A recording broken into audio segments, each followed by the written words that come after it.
Imagine a vibrant discussion between people that includes both openness and critical thought in the pursuit of truth.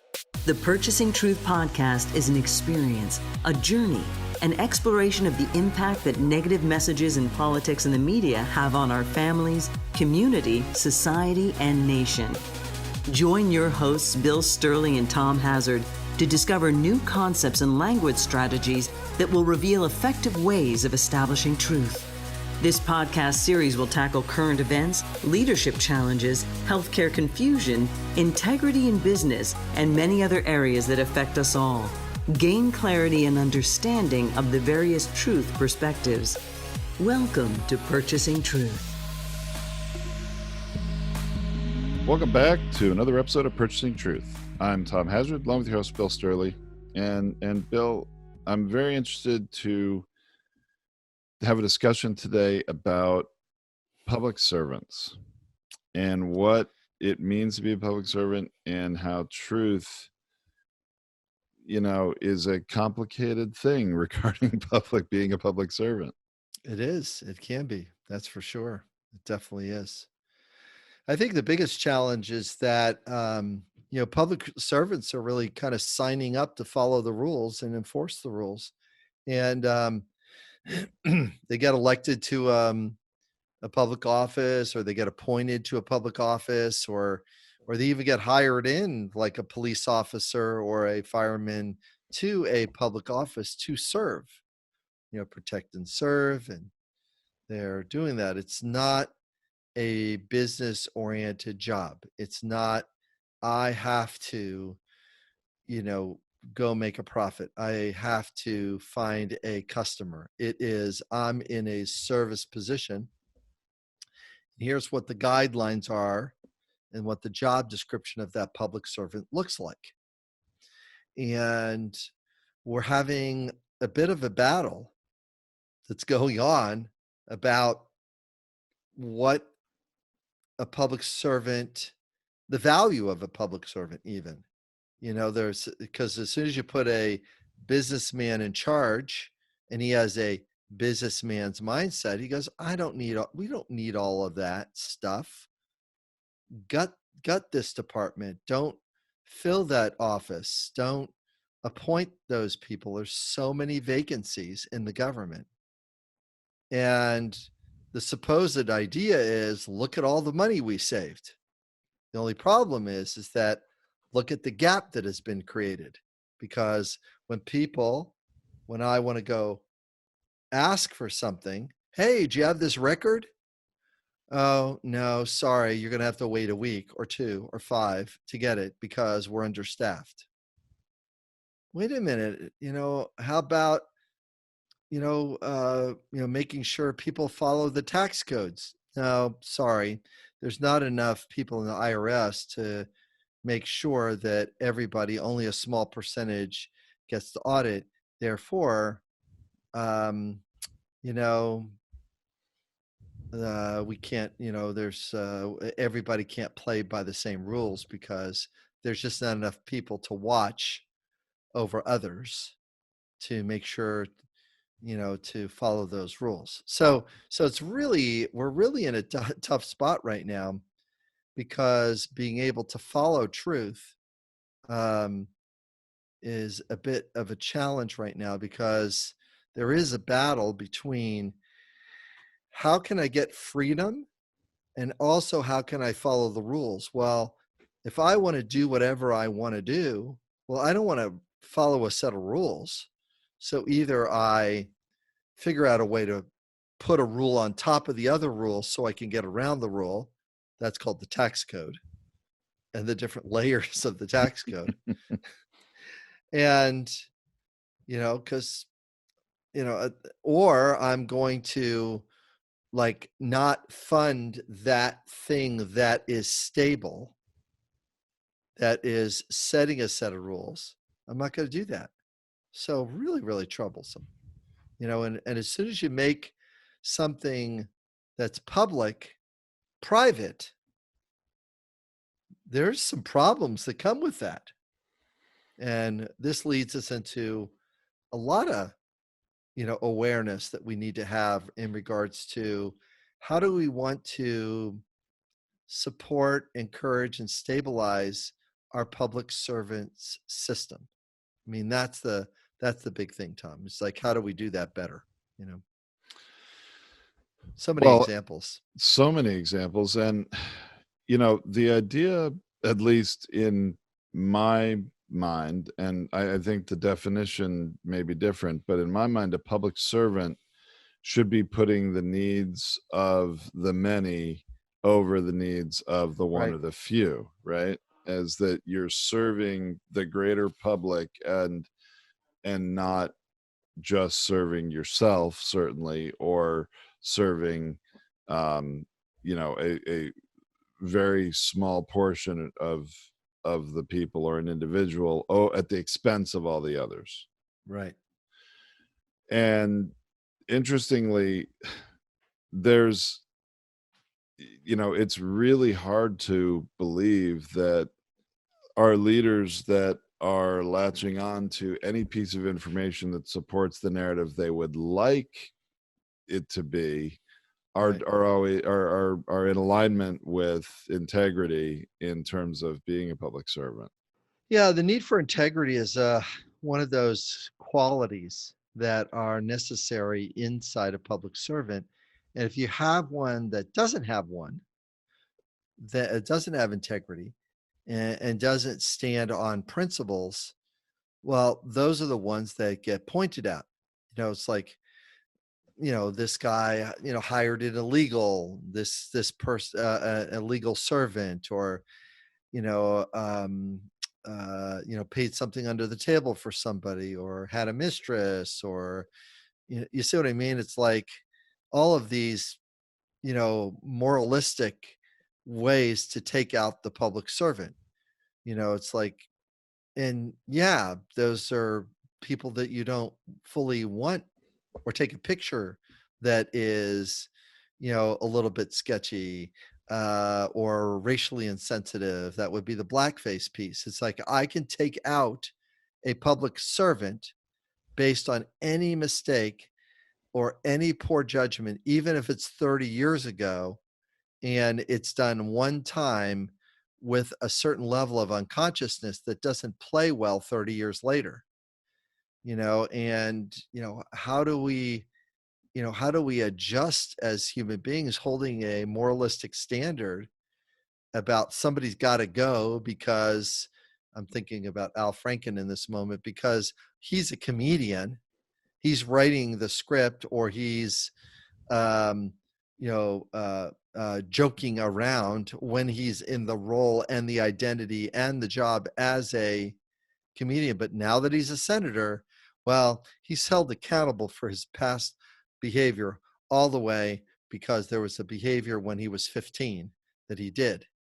I mean, what the problem was is that if you think about it, like, even Judge Kavanaugh would have played better as a public servant, say, hey, listen, I am a public servant, but I was also a 15-year-old when this thing happened. I was 15. I think I've matured a bit since then. I think I'm not in alignment with that behavior. And, that is something that I am willing to clean up with this young woman that I did this to. And, now think about what would happen to him as a public servant, saying, I am not going to resign or withdraw because I'm not that guy anymore. I was a very young man. I was this thing. It's like, so really, really unsettling, that he didn't pick the integrity road, which is, it might have happened. And if it did, and I was in the spot, instead of going denial and a whole part of the country knowing that I believe her way more than I believe him, and he's sitting on the court, integrity could have been restored within an hour and a half of, or an hour interview with a skilled mediator could have cleaned it up for both of them, and they both could have moved on with their lives. Instead, she's in hiding, and and he has a dark shadow around him for the rest of his life. That's really what's alive. Same as Clarence Thomas. Are you going to believe Anita Hill or Clarence Thomas now? Anita Hill. Yeah, I mean, I always did believe that she was Yeah. more believable than him, but Yeah. it truth was purchased away from her She was a by, public servant. oh yeah, sure. Yeah. By just somebody not staying in it, you know. I mean, the best thing Joe Biden could do right now is sit down with Anita Hill and have a discussion of like, yeah, I was kind of unconscious about that. And look how that's coming back to get into our society. Let's you and I do something about this from now on. Holy crap. That's presidential. Not, I didn't do it. It never happened. It's like, that's not presidential anymore. It just isn't, you know? So clearly I have an opinion about this, but it's like, are you going to stand for the value of integrity or not as a public servant? And you can't like do double standards about things and hope it goes away, or all I need is 51 percent of the votes and then it doesn't matter. It always matters. Well, to a large extent, though, there has been a double standard created. And I know this may not be where we expected to go here in this episode, but there Sure. has been a double standard created where you have captains of industry, leaders at Fox News, personalities in Fox News, correspondents, broadcasters, as well as in CBS and NBC. I mean, this is not a conservative media or other media Right. issue. It's an issue that has gone across all of them. And the That's correct. reality is that you cannot, corporate America has decided that it is certain behavior is unacceptable, sexual harassment or worse, the whole Me Too movement, unacceptable.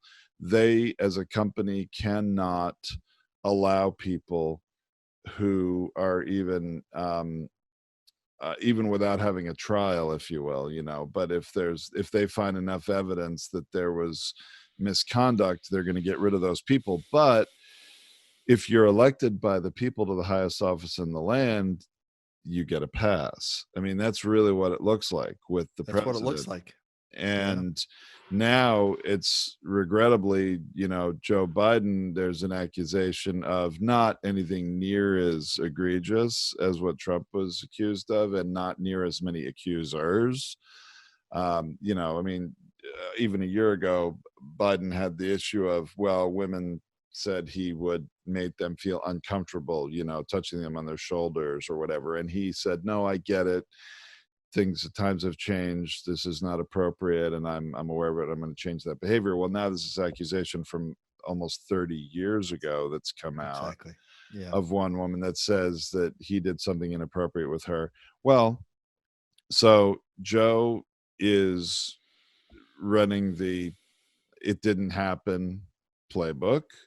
Right. Because that's what Trump did and it worked. And it seems like you can have accountability and integrity with behavior around men and women, and where's the line and you can't cross it, and accountability in many other industries. Look at Harvey Weinstein, right? Who's finally accountability has come back to catch him through the court systems and all that. But now you can still run for election if you can convince enough people to vote for you. And I don't know what that says about us.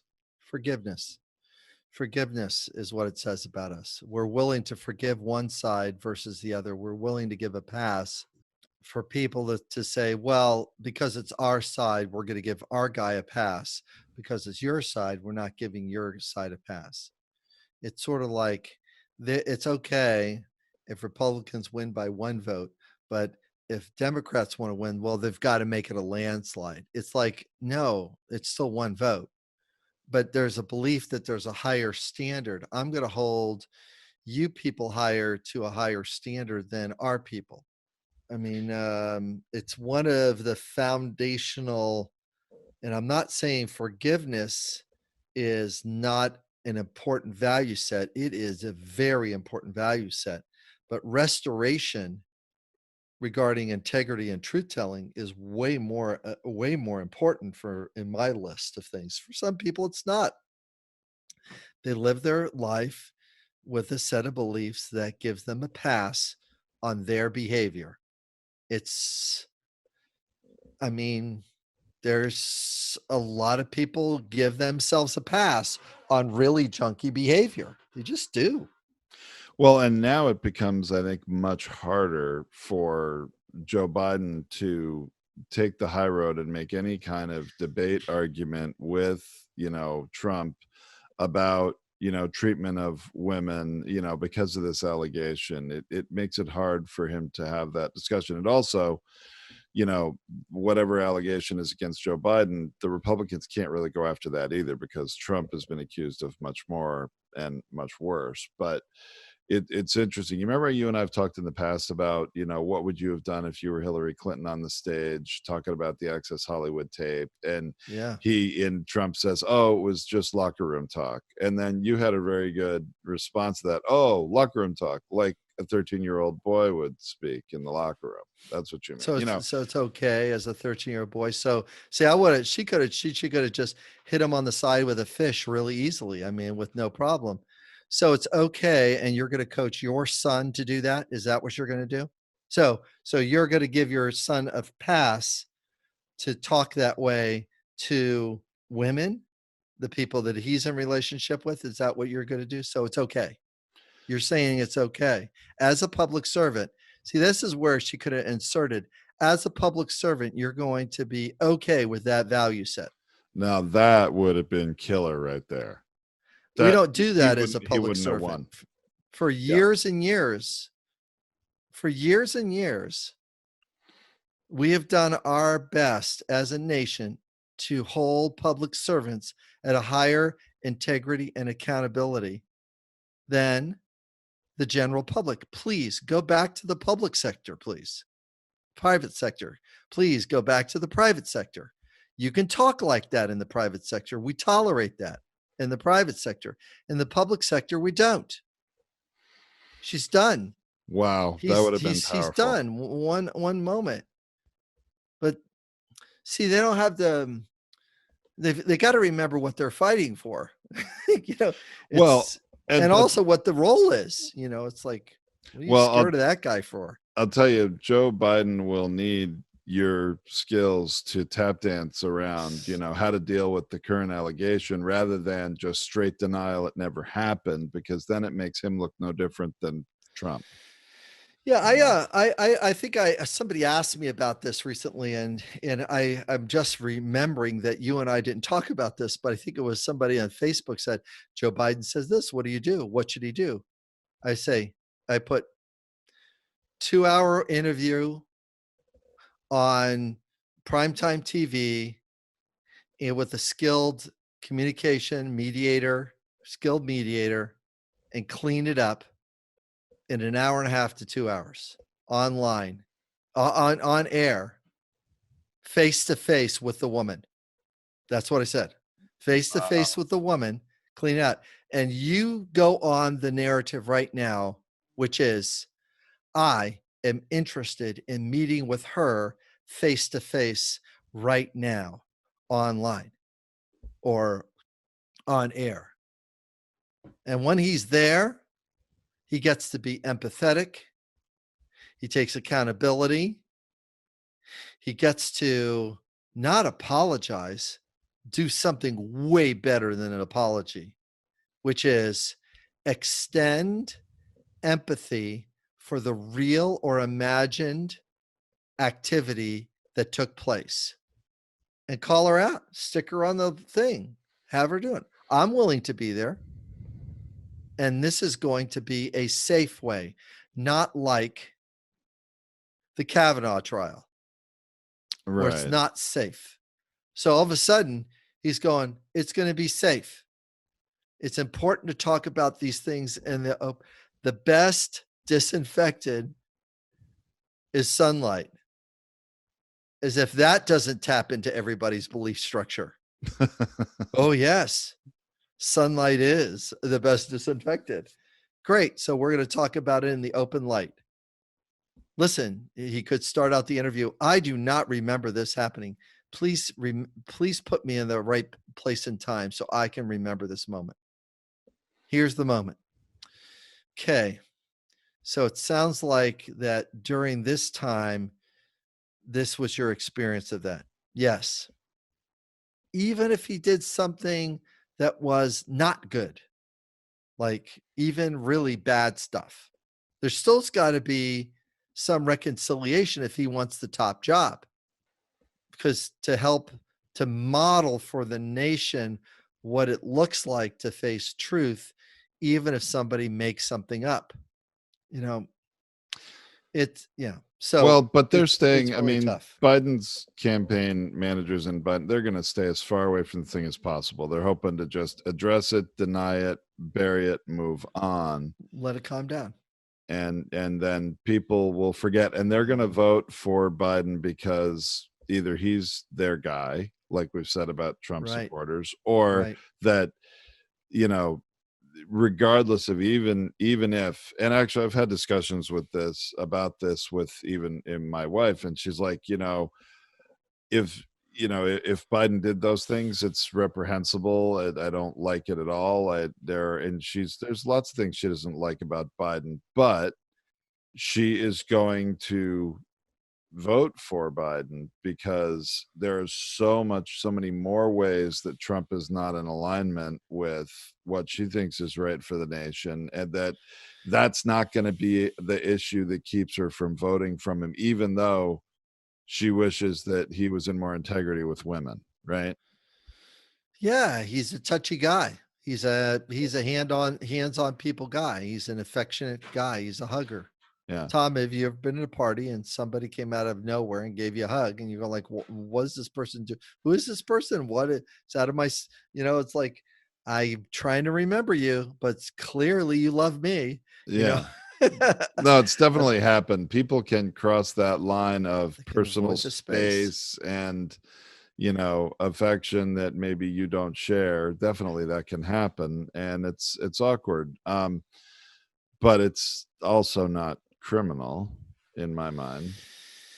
Anyway. So there's the line of integrity you just think. So it's not criminal. So we've talked about this before, is that here's what the criminal justice system is. And here's the standard that public servants are held to. I'm holding my hands on top of each other a little higher, away from each other. One line is the criminal. Don't follow this. There's a bunch of rules and jail time that's associated with these things. Here's these things that are regarding integrity and truth and stuff. And if you don't do these things, we're either going to throw you out of office. And if it does cross a rule or a line that you lied to somebody along the way on oath, then you're going to get some jail time because you just dropped below the line. This is why, Trump is famous for no talk. He doesn't allow others to testify. He doesn't want, because he doesn't want Fauci to be in front of the Congress, because he knows that they can gather evidence and more talking points about what Trump did not do again. But they put it on the congressional record. That's why Fauci just not going to talk. Truth. He is not interested in finding the truth until nobody cares about it. It's like in construction. I get on a rant here. That's a heck of a quote. He is not interested in finding the truth until nobody cares about it. Ouch. That's correct. Wow. He is not interested until nobody cares about it. It's like the truth is the truth is that if he's building a building and he can save some money by putting the wrong size rebarb in the concrete, and it's the wrong size rebarb, and he built it, and he saved money in doing it, by putting those smaller rebarb in instead of the more expensive rebarb. Once it's built, once it's inside the cement, because you paid off the inspector, or no one's going to know. No one's going to know. 5 years later, 50 years later, when the building falls down, I'm making something up. The building falls down or whatever. It's like, oh yeah. I think it was a cost cutting thing that was things. Oh, my bad. Like, there's no accountability in it. There's no, it was so long ago, there's no repercussion for him. But for Biden, 20 years ago, 30 years ago, woman accusation, follow the thread. Why aren't they investigating this fully? Why didn't they investigate this in the past?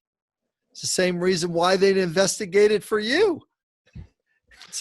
Well, that's where this doesn't hold a lot of water for the Trump campaign or the Republicans. It really doesn't. But unfortunately, I mean, the proportionality, we talked about proportionality. That's right. Trump's accusations and evidence of things he's done misconduct wise in this arena is way, way up here, and Biden's is decidedly much, much, much lower in terms of number of allegations and also what's been alleged. But the Republicans are trying to make them, and are going to continue to try to amplify Joe Biden's, accusations and make it seem to make him equivalent. Yeah, make him equivalent. So stay with the person that you've already agreed to elect, rather than going to the person that is the same as this guy, that you don't know exactly what he's going to do, and he's going to do all those evil socialist things called be a public servant and fight for the public good. It's like he's been doing that for years. Why you've been playing and working the private sector. That's what he's been doing, and building and cutting corners and making good decisions, hopefully staying the rules, but not really, now that we think about it, and not getting caught because regulators and inspectors have to come and the city government needs to check it out. And are you playing with the rules? Okay, you cut a corner here. Well, that's not that big of a deal that you broke this rule, but please don't do it again. Well, oh my goodness. So much we could go with there. Well, interestingly, what your construction example, or this example of the misconduct allegations of both Trump and Biden, kind of amplify when it comes to public servants, is that, again, Trump is the marketer in chief, like we've said before, and now the biggest thing that he's facing is the coronavirus and all the fallout from that. Now, if Joe Biden's team is smart, they're gonna take a cue from the Clinton campaign. I'm talking Bill Clinton from 1992, and they're gonna say, how the Clinton campaign, I think it was James Carville, who was the campaign manager there, said, what's going to get this president elected? It's the economy, stupid, was his famous quote from that campaign. Well, what's going to get Joe Biden elected? It's number one, integrity, stupid, but more bigger, the coronavirus. It's 2020, the president's handling of the coronavirus, and that's probably the best thing they can do. But when it comes to within that, look, you can see what Trump is doing and his entire campaign is doing to try to amplify. Facts don't matter, but they're trying to amplify the facts that, or purchase truth with half truths, partial truths, flat earth mindset. And the most recent one was revealed just the past weekend, as we before we're recording this. And there's a good write-up in the Washington Post that I'll put a link in the blog post for, where the right-wing media outlets, Fox News, Laura Ingraham, other people latched on to this page on the CDC website that says there have only been at this point 37,000 deaths due to coronavirus, when everything in the media is reporting almost 70,000 deaths, and saying, oh, they revised their numbers down. It's not a pandemic. It's not as bad as they thought. They took this page and twisted it and amplified it in a way that's purchasing truth not in alignment with the whole truth, I guess you might say, because that page is only citing official death certificate records, which people are dying at such a fast pace. Death certificate records are several weeks behind. They're not keeping up. So no matter how much you and I know that fact, or even say that fact, it doesn't penetrate the initial bias validation that took place. It doesn't penetrate.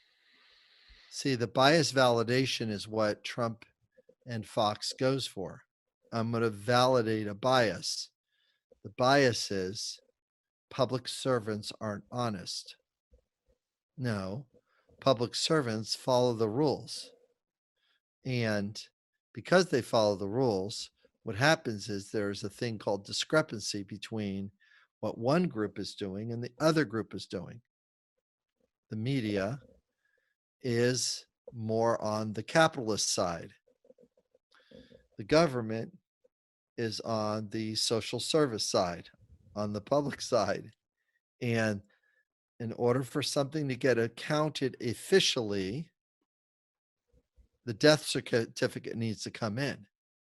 But where the reporting is being done, because of the speed that's necessary for the public to know, it's reported to John Hopkins, and that is a general validation in the field of time. So if I want to make the truth work for me, I'm actually interested not in the actual number.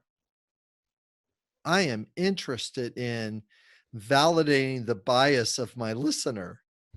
I am so not interested in getting caught in the weeds of, I don't know, nuance, or in the weeds of accuracy, and then clarifying it for the public. The public. Tom, I got you cracking up. I don't want to get caught in the weeds. I just want to validate what my listener wants to hear. I don't want to find truth for them. I want to give them a sugar cookie I want to give them a doggy treat so they'll roll over. I am not interested in giving the truth and saying, listen, dog, this doggy treat has a bunch of sugar and fillers in it. The dog does not care. It'll still roll over, and, it might cost a couple of days off his life, but, he doesn't know. And he's not even thinking about with higher reasoning functionings about that.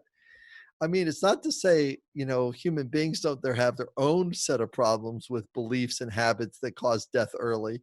They do, a lot of them. But the hard part about purchasing truth here, and especially in regards to the public servant, is the media's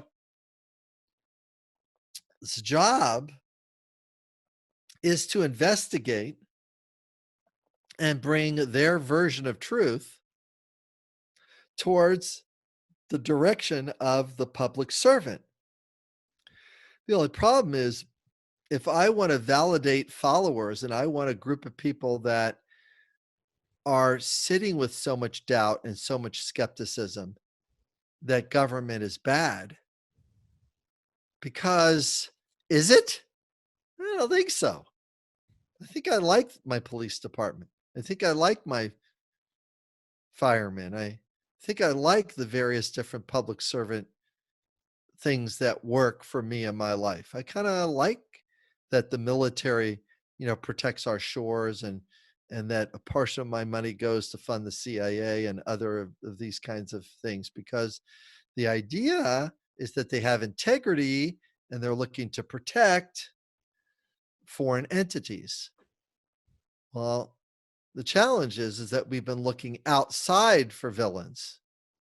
Meanwhile, we're starting to cultivate our own villains inside ourselves because we're not holding ourselves to the same integrity standards as the public servant needs.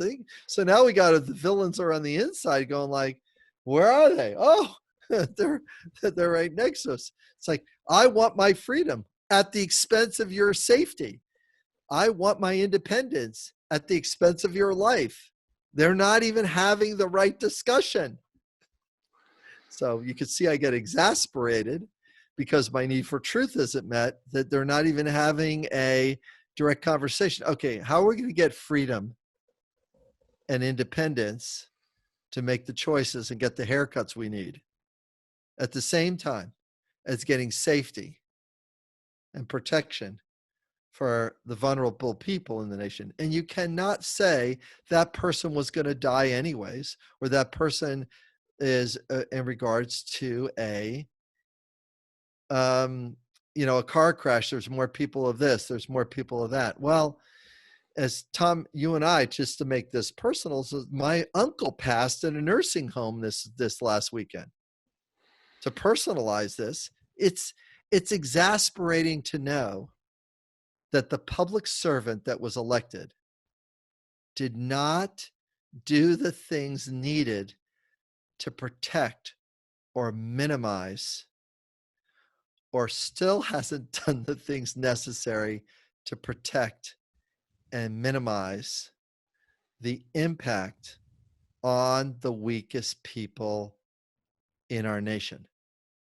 It's, how could I not be both mad and sad at the same time?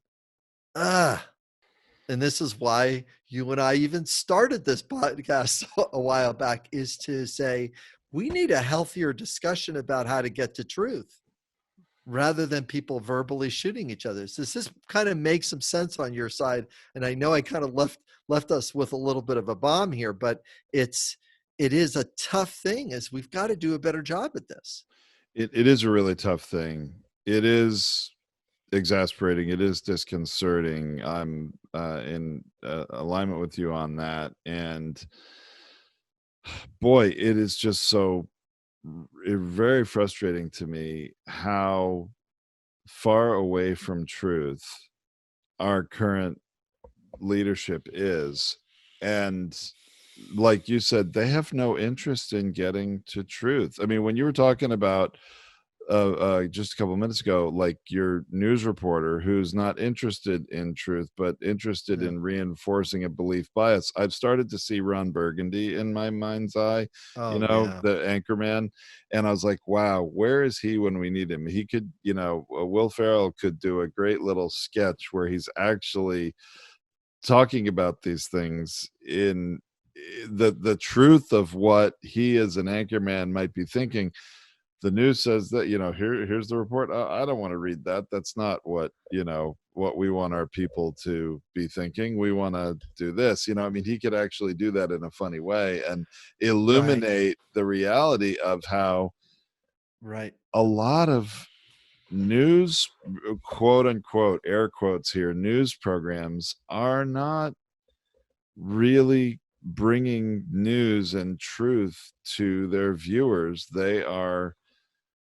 They're entertaining, and they are just like you said, reinforcing beliefs. That's correct. At the expense of truth. Yeah, at the expense of truth. And the thing is that it doesn't matter how serious Laura Ingraham or Tucker Carlson, or all the different people on Fox, that it doesn't matter how serious they are when they're picking a bias and reinforcing a validation that has some truth to it, but it's really designed in order to elicit or entice something into, you're on my side and you're on my camp, at the expense of the greater good. And the reason why is at the expense of the greater good. And I'm not, I am clearly and clear, starry-eyed. I'm not in the starry-eyed position. I'm in an eagle-eyed position to know that Democrats have their version of covering things up too. No I'm question. not, They do. I'm not, I mean, for years, you know, the Clintons kept his behavior under wraps because he was the guy, and he was the guy and his behaviors were under wraps.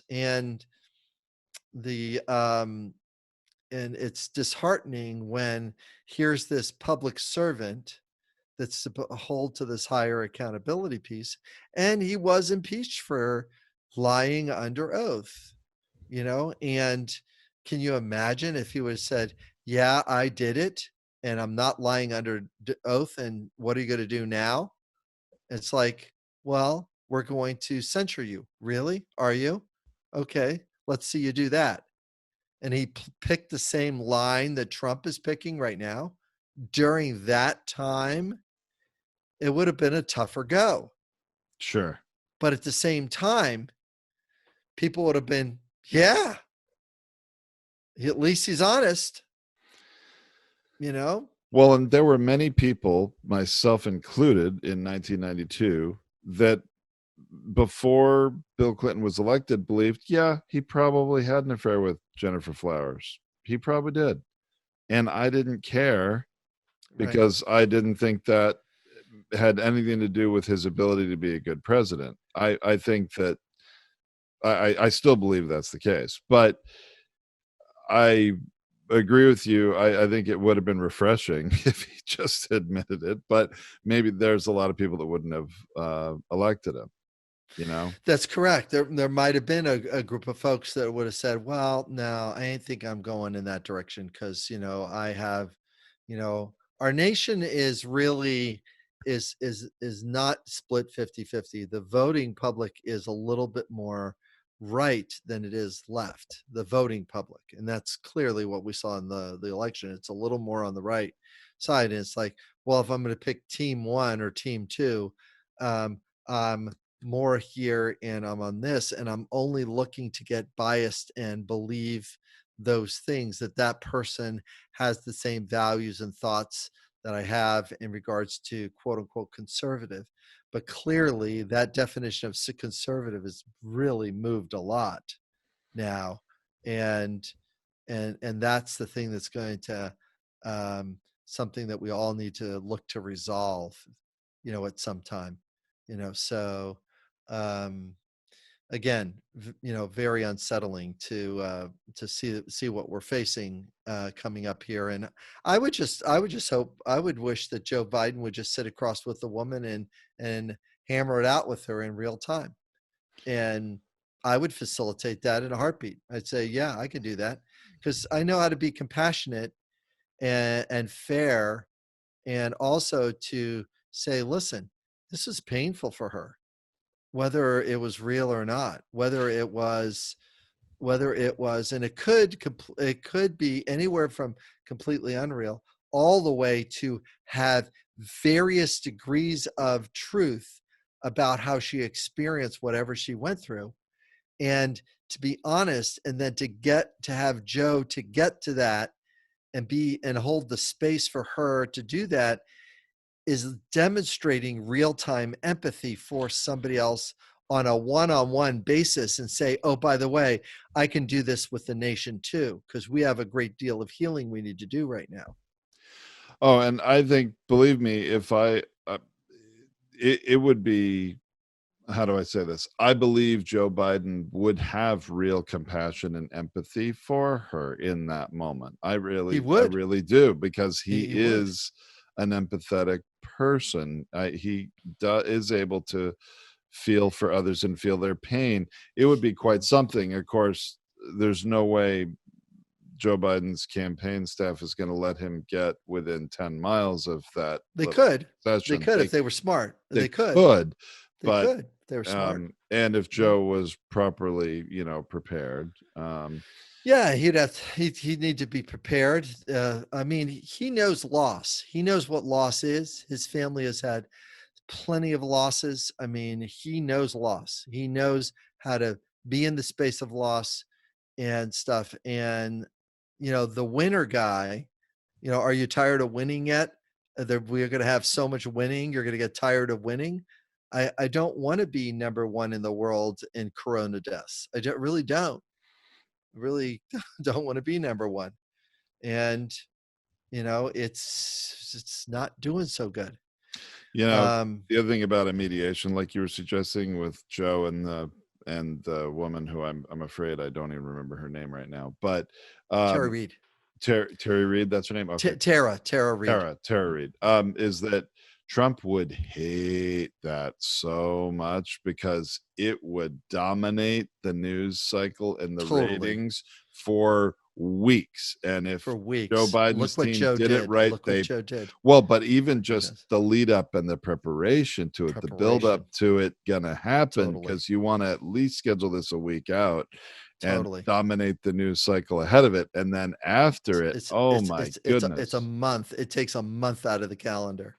And the only two things people would focus on during that time, if that happened now, would be obviously the corona failure. The corona failure and that. And that show, that would be it. It would be, there'd be no oxygen in it. And oh, by the way, by doing that too, he walks on the stage. He goes, "Hey, you've been accused by 12 people. Why don't you sit in front of them the way I did?" It would be over. Whoa. So much integrity. And hey, listen, you could call me Sleepy Joe, but I'm just going to say you're no integrity Trump. He needs a better label than that, but I agree with you. Yeah. Right. It's definitely, that was the best I had on the fly. Thank you, Tom. Goodness. But yeah, thank you for the branding. Or maybe it's tap dancing Trump. Tap dancing. He wouldn't like that image of him tap dancing. Tap dancing. Can you imagine maybe I should get you a hat and cane. So you can entertain us more. Can you imagine I think we're tired. The jib jab folks that sometimes do those things, they put your hat on something. There could be a jib jab of Trump dancing, tap dancing around all these women, 12 or more women. We're having way too much fun now. I know. And then Joe that, actually, if he would, have the guts to face the woman. Wow. Right. He could actually face the woman and go on the debate stage and say, "Well, why don't you do that? Do you have any courage?" "No, I don't think so." "Do you have any fortitude?" "Nope, I don't think so." "Do you have the amount of respect?" "Well, listen," and he could actually do this. And this is what I'm going to do right now. If I was on Biden on stage, here's the line I would say in Trump. "Listen, Mr. President, I respect you.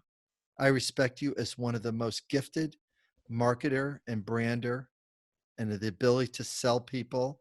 You have done you have extensive skill in that area. But what we need right now is, you've got to push respect into the direction of what the person has done.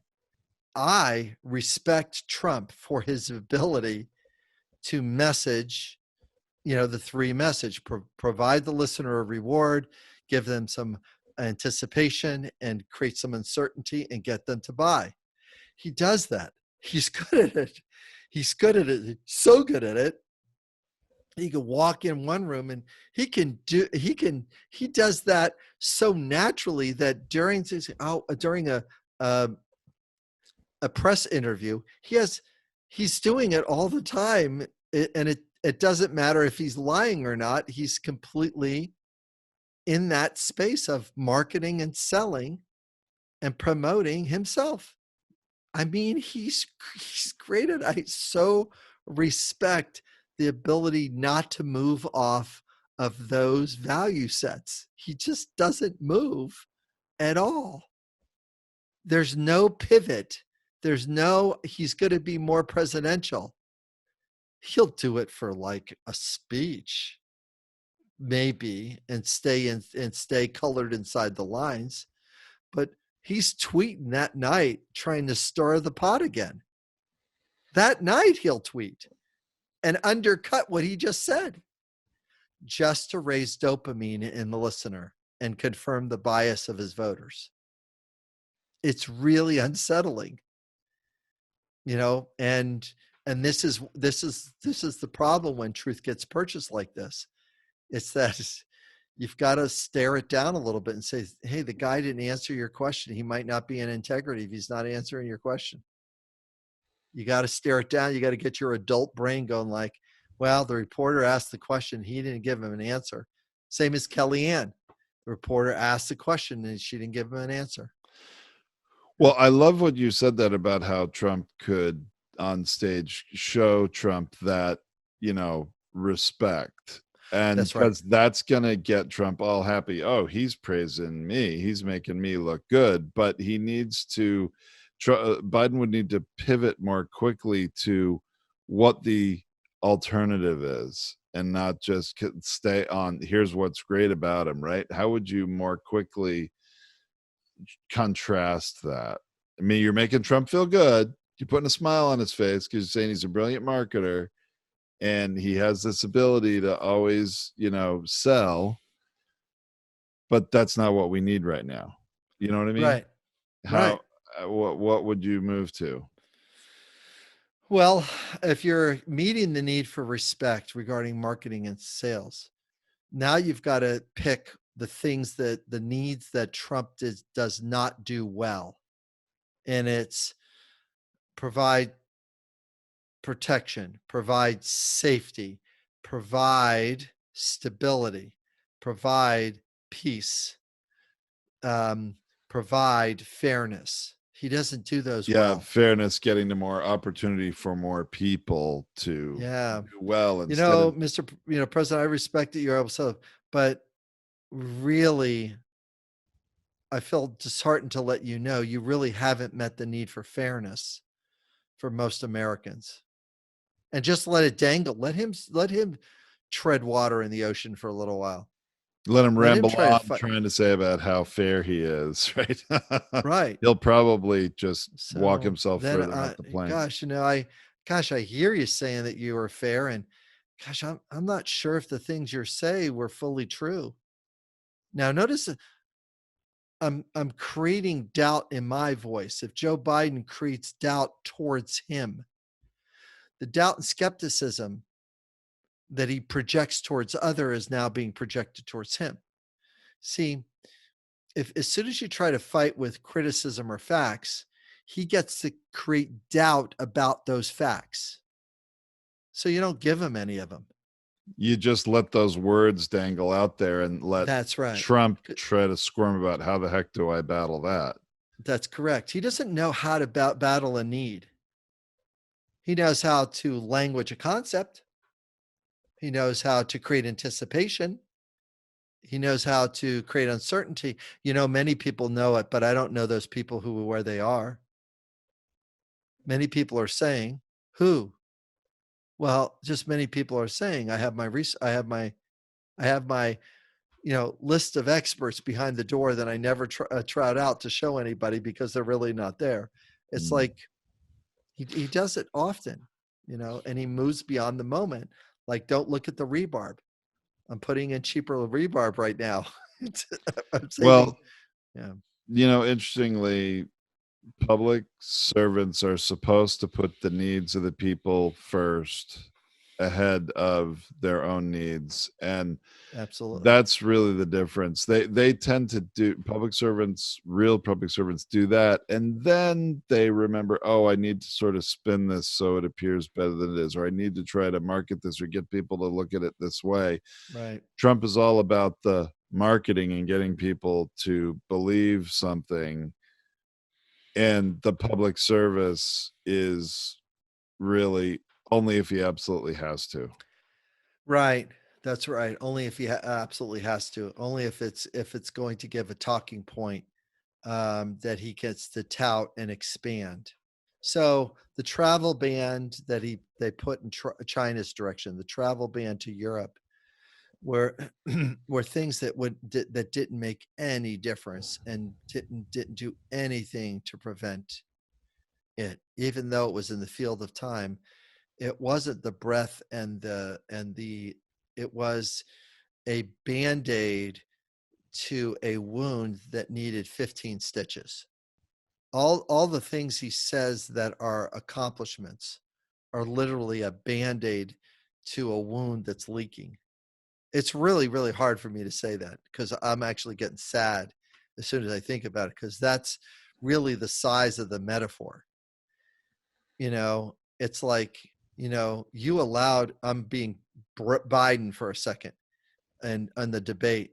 Listen, America was wounded by allowing this to not be ready for this to show up here.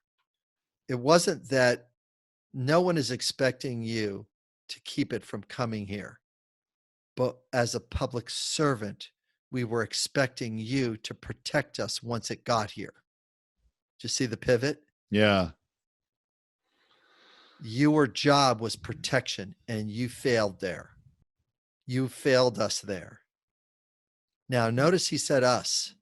You failed us. You failed us with protection and safety. So you don't need to use facts to create truth. You need to have, truth has to be a construction of perspective that allows the listener to let go of the bias that they have. My guy's good. And go, he didn't prepare us and he didn't protect us. And then it lands, just as silent as both of us are, and the open space that's now on this podcast. Yeah. The way it's sitting is just sitting there, just deafening. It is just sitting there. And then you could follow it up with how he denied that there was a real problem for more than a month. He not only did he not protect us, he didn't take the threat seriously. And that's one reason why, or how he didn't protect us, right? Yeah, take the threat seriously. They get to quote their Band-Aid as soon as you do that.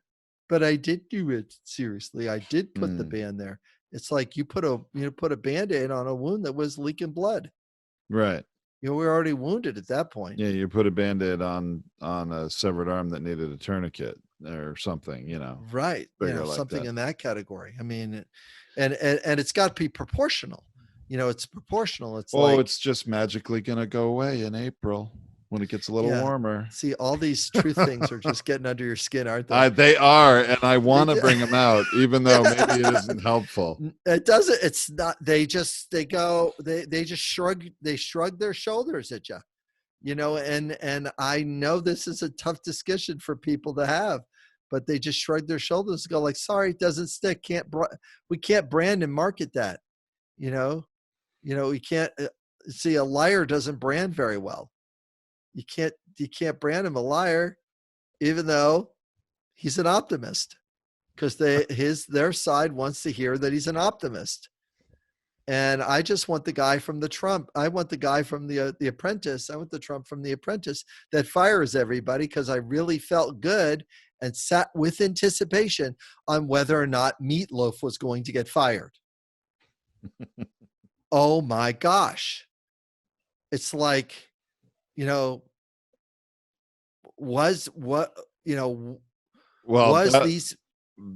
really hope at some point in the debate, Joe Biden uses that line of, Mr. Trump, in November, you're going to be fired. He has to do that. It's just so set up there for you.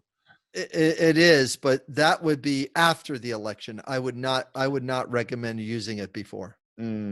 Well, after the election, Joe Biden, because what that does, high road though, he won't. It does, you leave it for other people to do it. Actually, that actually maybe makes the thing is that, it looks like he's been fired.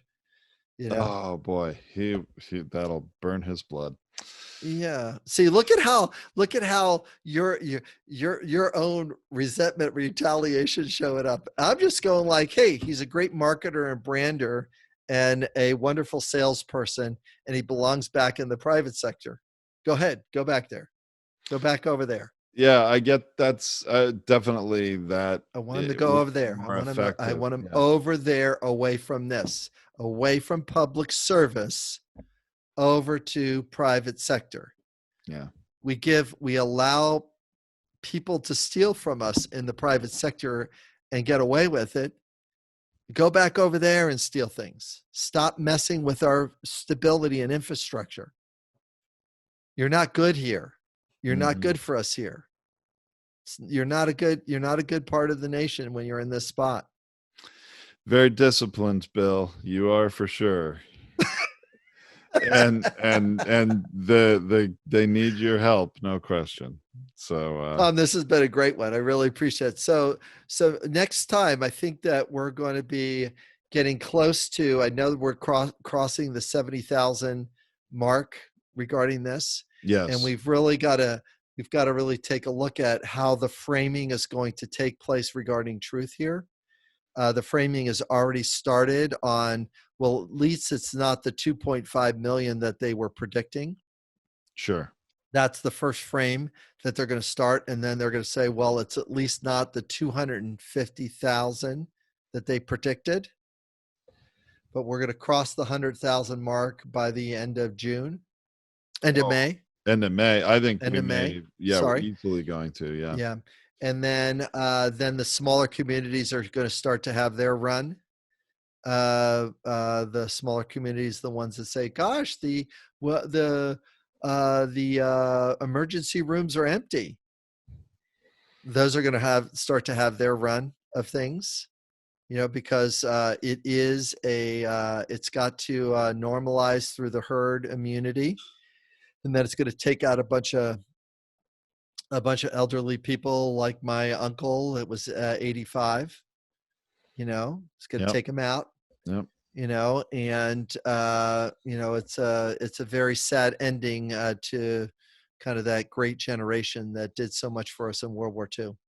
But it's just kind of a sad ending, and regrettably the need for respect and a full life and the protection that we could have afforded them was not available in their lifetime. And maybe we can do a better job moving forward. But right now, it doesn't look so good for them. No, it doesn't. Well, thank you, Bill. I'm sorry about your uncle, and that is terrible. Yeah. But thank you for being here and sharing your thoughts with us. And I've enjoyed this discussion. It's been it's been fun. It's been lively, and it's, as always, illuminating.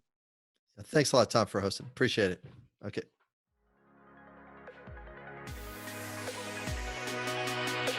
Thank you for listening to this Purchasing Truth podcast. We trust that you have enjoyed this engaging and thought-provoking conversation. Our hope is that you've received value, found clarity, and broadened your truth perspective in this episode. If you did, leave us a review or visit our website, purchasingtruth.com. Join us again for another informative and content-rich discussion here at the Purchasing Truth podcast. Don't just accept whatever information comes your way. Join the discussion. Discover your own voice. Purchase your own truth.